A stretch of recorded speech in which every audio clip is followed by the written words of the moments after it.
The Blender version that we are going to use during this tutorial is Blender 4.2.0. This is our default Blender view. Whenever we create a new project, it opens something like this.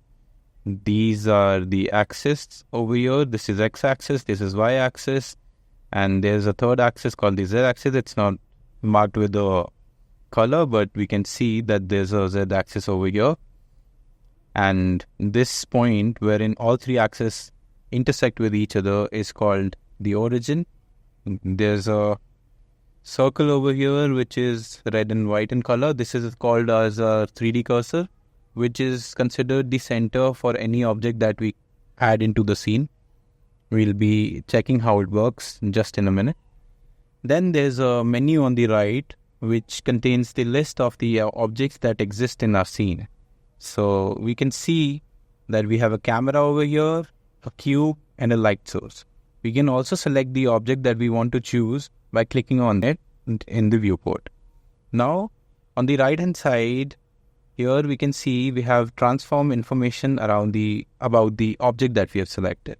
So we have location, rotation, and scale of an object. So if we want to transform anything, which is by changing its location, rotation, or scale, we can do it by changing the values over here or by using the tools over on the left hand side.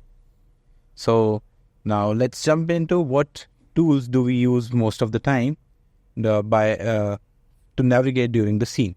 So this is the cursor tool. So by selecting this, we can change the position, the default position of our cursor anywhere that we want it to be in the scene.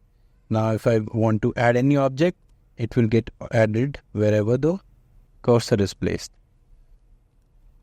Now I'll press Shift C to get it into default location. Now we have another tool which is called the Move tool. I'll select this, and as soon as I select this, I see these three arrows over here which help us change the location of the object. So we can see we have three arrows. This is for the x-axis, this is for the y-axis, and this is for the z-axis. The colors are similar to the colors in the indicator over here, so that if we want to confirm which axis we are moving forward in, we can always refer this. And have a look at the information in this section. Whenever I am manipulating by using move, scale, or rotation tool, these values will also be changing.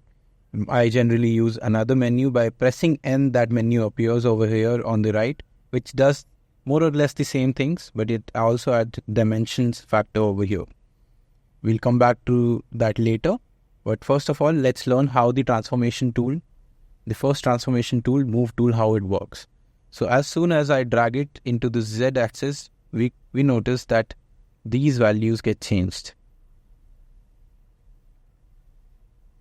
And if I want to place it at the origin, I'll just press 0. And if I want it to move 2 meters at the top, I'll press 2. If I want it to move 2 meters below the origin, I'll press -2. Enter -2 and press enter. Now, this is about the Move tool on the left hand side. I can also click and drag these objects by selecting the arrow. I'll just move it back to the origin. Now we'll go to check out the Rotate tool. The Rotate tool has some appearance like this. So if I want to rotate it in some axis, I'll just click and drag it to rotate in that axis. So as we can see, the information on the right hand side menu also changes. We can also enter any value that we want manually, or we can also click and drag it over here. By default it is 0, so I'll set it back to 0. Then I'll also switch my tool. So I'll learn about the Scale tool. Now Scale tool is something that helps us change the scale of an object. As we can see, as I'm changing the scale, the value on the right hand side menu also gets changed. So I'll bring back to normal and then check what the Transform tool does.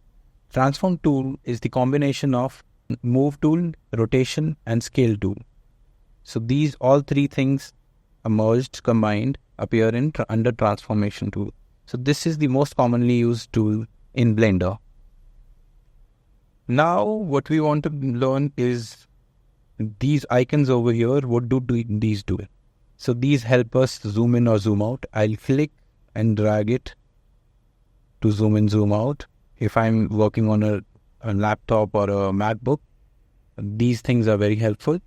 And this tool is to move the view. So if I click and drag it, it helps me navigate through it. And then this helps me toggle view from the camera or the current view that I have. So if I press it, I'll have a look at the camera like this. And then there's another tool which switches the appearance of the view from perspective to orthographic projection. So this was a basic walkthrough of a scene in the Blender and what are the basic tools that we require on a daily basis while using Blender. In the next tutorial, we'll be learning what keyframing is and the basics around timeline and how do we put keyframes to animate an object. See you there.